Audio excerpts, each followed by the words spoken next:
आज हम second chapter का लास्ट टॉपिक स्टडी करेंगे और जिस तरह से हमने इंट्रोडक्शन में देखा कि इस चैप्टर में हमने 4 टाइप्स के बायोलॉजिकल मॉलिक्यूल्स पढ़े। आज हमने लास्ट बायोलॉजिकल मॉलिक्यूल पढ़ना है and last biological molecule in your book is nucleic acid. Nucleic acid की डेफिनेशन बेटे अगर आप लिखो तो न्यूक्लिक एसिड की डेफिनेशन के लिए आप एक सिंपल से 3 वर्ड्स की डेफिनेशन यूज कर सकते हैं कि polymers of nucleotides, poly is for many and mer is for molecule। it means कि न्यूक्लिक एसिड ऐसे बायोलॉजिकल मॉलिक्यूल्स हैं जो कि बहुत ज़्यादा न्यूक्लियोटाइड्स के मॉलिक्यूल्स के कंबाइन करने से मिलके बने हुए हैं। ठीक है, पॉलीमर्स ऑफ न्यूक्लियोटाइड्स मींस कि इस पॉलीमर में या इस बायोलॉजिकल मॉलिक्यूल में जिसमें बहुत ज़्यादा न्यूक्लियोटाइड्स कंबाइन कर रहे हैं, न्यूक्लियोटाइड्स कंबाइन कर रहे हैं और कंबाइन करने के बाद न्यूक्लिक एसिड को बना रहे हैं। ठीक है, पॉलीमर्स ऑफ न्यूक्लियोटाइड्स मींस कि बहुत से न्यूक्लियोटाइड के मॉलिक्यूल्स कंबाइन करेंगे और न्यूक्लिक एसिड को बनाएंगे। ओके, यहाँ पे हमने लिखा कि न्यूक्लिक एसिड न्यूक्लियोटाइड्स के कंबाइन करने से मिलकर बनेगा। तो न्यूक्लिक एसिड बेटे आपके पास 2 टाइप्स के होते हैं, RNA and DNA. Because nucleic acid की 2 टाइप्स हैं तो ऑब्वियसली भी हमारे पास न्यूक्लियोटाइड्स भी 2 टाइप्स के होंगे। तो वो न्यूक्लियोटाइड्स जो कि आरएनए को बना रहे होते हैं उसे आप कहते हो कि ये राइबो न्यूक्लियोटाइड्स हैं,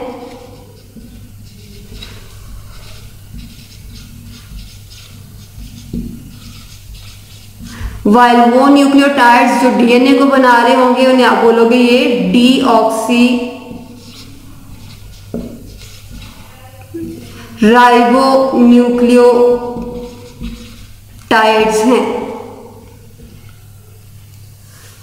okay, so polymers of nucleotides, because हमारे पास न्यूक्लिक एसिड की 2 टाइप्स हैं तो फिर ऑब्वियसली हमारे पास न्यूक्लियोटाइड्स भी 2 टाइप्स के होंगे।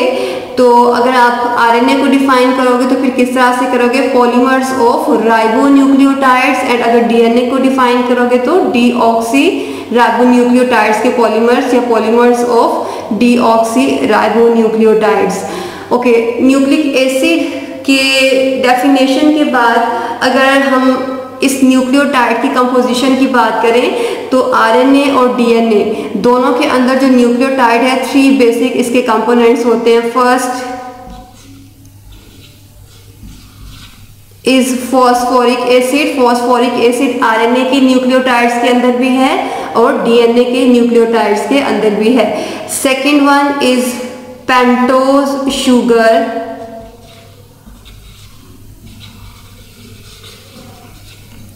पेंटोज शुगर मैं आपको कार्बोहाइड्रेट्स बायोलॉजिकल मॉलिक्यूल में बता चुकी हूँ। पेंटोज शुगर एक मोनोसेक्राइड है और इस मोनोसेक्राइड के अंदर कितने कार्बन एटम्स हैं, 5 कार्बन एटम्स।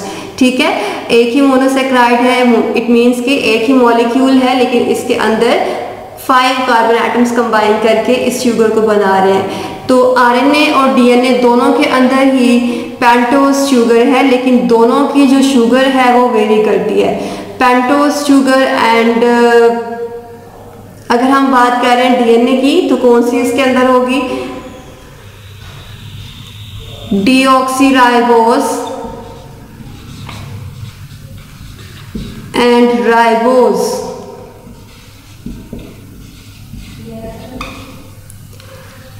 ओके, सो पेंटोज शुगर एक मोनोसेक्राइड है जिसके अंदर 5 कार्बन एटम्स हैं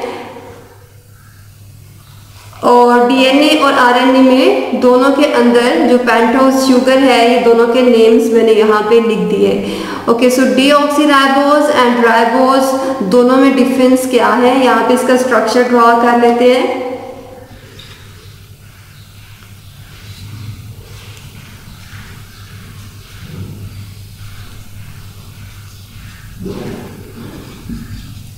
ये स्ट्रक्चर आप लोगों ने कार्बोहाइड्रेट्स में राइबोज का स्ट्रक्चर, रिंग स्ट्रक्चर पढ़ा था, ये वही स्ट्रक्चर है। राइबोफ्यूरानोस आपने इसको वहां पे बोला था।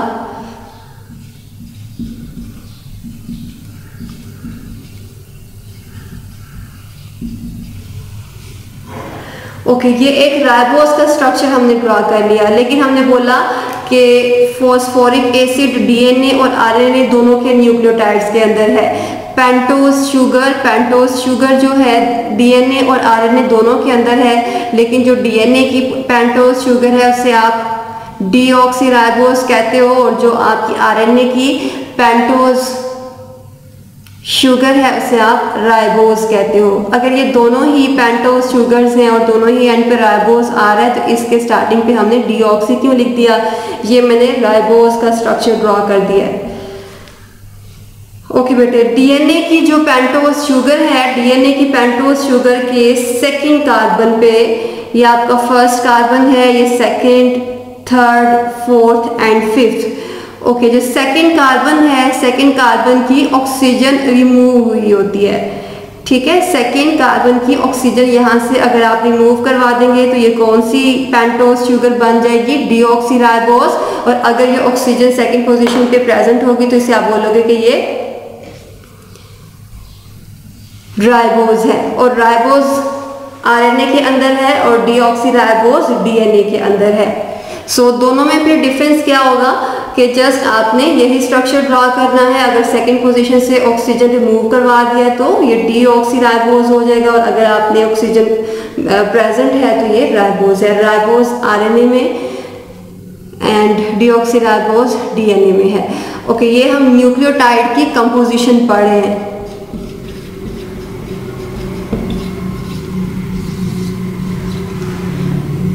न्यूक्लियोटाइड्स दोनों तरह के न्यूक्लिक एसिड को बना रहे हैं, आरएनए को भी और डीएनए को भी। जो आरएनए के न्यूक्लियोटाइड्स हैं उन्हें आप राइबोन्यूक्लियोटाइड्स कह रहे हो, और जो डीएनए के न्यूक्लियोटाइड्स हैं उन्हें आप डीऑक्सीराइबोन्यूक्लियोटाइड्स कह रहे हो। ओके, कंपोजिशन में अभी मैंने यहाँ तक आपको दो चीज़ें बता दी हैं।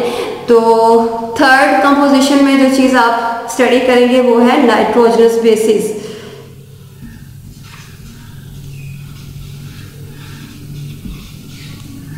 नाइट्रोजनस बेसिस बेटे टू टाइप्स की हैं, प्यूरिन्स एंड पायरिमिडीन। ये नाइट्रोजनस बेसिस की टू टाइप्स हम लिख रहे हैं, प्यूरिन्स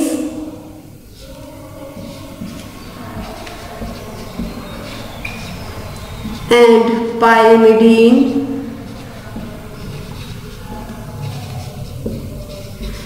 ओके, नाइट्रोजनस बेसिस की अगर हम टोटल बात करें तो हमारे पास adenine, guanine, cytosine and thymine, last one is uracil. ये हमारे पास 5 टाइप्स की नाइट्रोजनस बेसिस हैं। ओके, यहाँ पे हमने 2 टाइप्स लिखी हैं नाइट्रोजनस बेसिस की, purines and pyrimidines. Purines and pyrimidines में डिफरेंस क्या है कि जो आपकी पायरिमिडीन्स हैं ये सिंगल रिंग्ड होती हैं। ठीक है, pyrimidine are single ringed,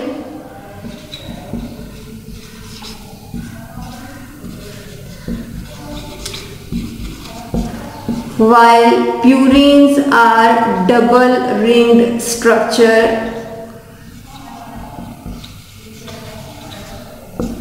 okay, अब ये सिंगल रिंग और डबल रिंग का डिफरेंस क्या है कि अगर आप कह रहे हो कि प्यूरिन्स डबल रिंग्ड हैं और पायरिमिडीन्स सिंगल रिंग्ड हैं तो इनका क्या मीनिंग होगा? प्यूरिन्स को बेटे आपने डबल रिंग्ड बोला है तो जितने भी प्यूरिन्स हैं उसके लिए आपका जो स्ट्रक्चर है उसमें 2 तरह की रिंग्स होंगी, एक इस तरह से। ओके, ये आपकी फर्स्ट रिंग स्ट्रक्चर है और ये सेकंड स्ट्रक्चर है रिंग का। 2 रिंग्स हैं प्यूरिन्स के अंदर, वाइल जो आपका पायरिमिडीन है इसके अंदर जस्ट एक सिंगल रिंग होती है इस तरह से। ठीक है, इसके अंदर दूसरी रिंग मौजूद नहीं होती है। ओके, सो फर्स्ट डिफरेंस अगर आपको नाइट्रोजनस बेसिस की टाइप्स के अंदर आता है कि प्यूरिन्स और पायरिमिडीन्स में डिफरेंस लिखें, तो आपने सबसे पहले प्यूरिन्स का बताना है कि ये डबल रिंग्ड है और पायरिमिडीन्स का बताना है कि ये सिंगल रिंग्ड है। ओके, प्यूरिन्स डबल रिंग्ड है और पायरिमिडीन्स सिंगल रिंग्ड है। इसके बाद आपने इनके नेम्स बता देने हैं। ओके बेटे, सो जो भी आपकी पायरिमिडीन्स हैं, पायरिमिडीन्स में से पायरिमिडीन्स 3 टाइप्स की होंगी, साइटोसिन,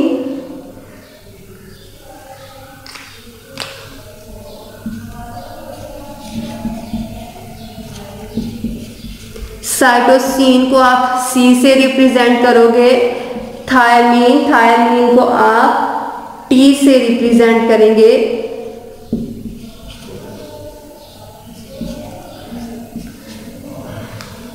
एंड थर्ड जो आपकी पायरिमिडीन्स बेसिस के अंदर आती हैं वो हैं यूरासिल।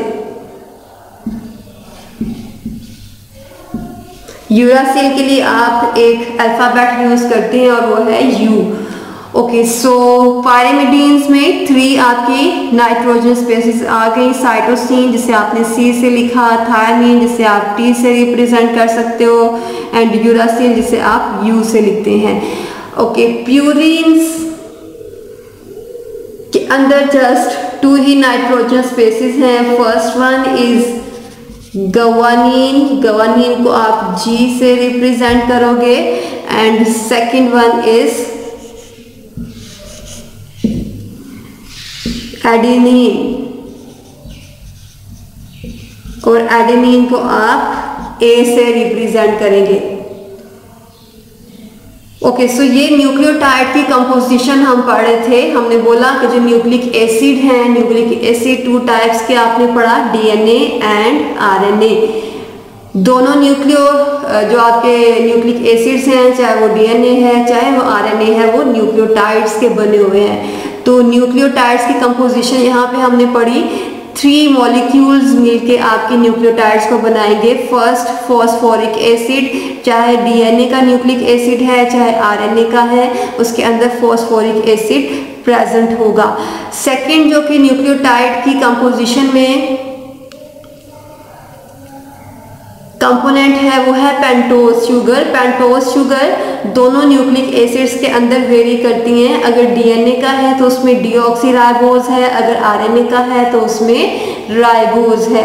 ठीक है, इसका डिफरेंस भी मैंने आपको बता दिया कि अगर राइबोज शुगर के सेकंड कार्बन से ऑक्सीजन रिमूव हुई है तो आप कहते हो कि ये डीऑक्सीराइबोज है, और अगर प्रेजेंट है ऑक्सीजन सेकंड कार्बन के हाइड्रोक्सिल ग्रुप के साथ तो ये राइबोज है। थर्ड कंपोनेंट न्यूक्लियोटाइड्स का नाइट्रोजनस बेसिस है।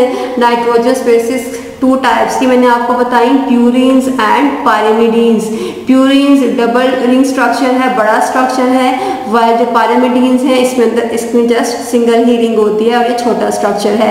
प्यूरिन्स में फर्दर 2 आपकी नाइट्रोजनस बेसिस हैं, गवानीन एंड एडेनिन। गवानीन को आप जी से रिप्रेजेंट करते हो और एडेनिन को ए से आपने रिप्रेजेंट करना है। आगे हम जस्ट ये लेटर्स यूज करेंगे, फुल नेम आगे हम नहीं लिखेंगे। ठीक है, पायरिमिडीन्स सिंगल रिंग्ड है और इसके अंदर 3 नाइट्रोजनस बेसिस हैं। साइटोसिन जिसे आप सी लेटर से लिखोगे, ये कैपिटल लेटर्स आपने यूज करने हैं इसके लिए। थायमीन के लिए कैपिटल टी, यूरासिल के लिए कैपिटल यू आप टर्म यूज करेंगे। ओके, ये आपने बेटे पढ़ा कि ये न्यूक्लियोटाइड की कंपोजिशन है, चाहे वो डीएनए का है चाहे वो आरएनए का है, और साथ साथ मैंने आपको ये भी बता दिया कि इनमें से कौन सा जस्ट डीएनए के अंदर है और कौन सा आरएनए के अंदर है। ओके, अब जो प्यूरिन्स हैं ये डीएनए और आरएनए दोनों के अंदर मौजूद होती हैं। सो ये डीएनए में भी है और आरएनए में भी है। साइटोसिन भी डीएनए में भी है और आरएनए के अंदर भी है। ये बी मैंने बोथ के लिए लिखा है, डीएनए और आरएनए, ये भी बोथ के लिए है, डीएनए और आरएनए। पायरिमिडीन्स की थायमीन एंड यूरासिल जो है, जो थायमीन है ये जस्ट डीएनए के अंदर है, और जहाँ पे भी थायमीन मौजूद होगा उसको रिप्लेस आपने आरएनए से, आरएनए के अंदर यूरासिल से करवाया होता है। तो जो आपका आरएनए है उसके अंदर यूरासिल है, उसके अंदर थायमीन नहीं है, और डीएनए के अंदर थायमीन है, उसके अंदर यूरासिल नहीं है। ठीक है। सो थायमिन जस्ट डीएनए के अंदर है और यूरासिल आरएनए के न्यूक्लियोटाइड्स के अंदर लिखोगे। ये किस तरह से हम लिखेंगे आगे हम एक्सप्लेन कर लेते हैं। ओके, न्यूक्लियोटाइड की कंपोजिशन के बाद हम देख लेते हैं कि अगर हम कह रहे हैं कि जो न्यूक्लिक एसिड हैं ये न्यूक्लियोटाइड्स के पॉलीमर्स हैं। पॉलीमर्स हैं, इट मीन्स कि फॉर एग्जांपल ये आपका फर्स्ट न्यूक्लिक एसिड है, ये सेकंड न्यूक्लिक एसिड है और ये थर्ड न्यूक्लिक एसिड है। तो ये फर्स्ट, सेकंड एंड थर्ड किस तरह से मिलके एक चेन बना रहे हैं। ये पॉलीमर जो चेन बन रही है ये किस तरह से बना रहे हैं वो हम अब देख लेते हैं कि न्यूक्लियोटाइड किस तरह से कंबाइन करेंगे और कंबाइन करने के बाद न्यूक्लियोटाइड्स के पॉलीमर्स बनाएंगे, इट मीन्स कि न्यूक्लिक एसिड को बनाएंगे।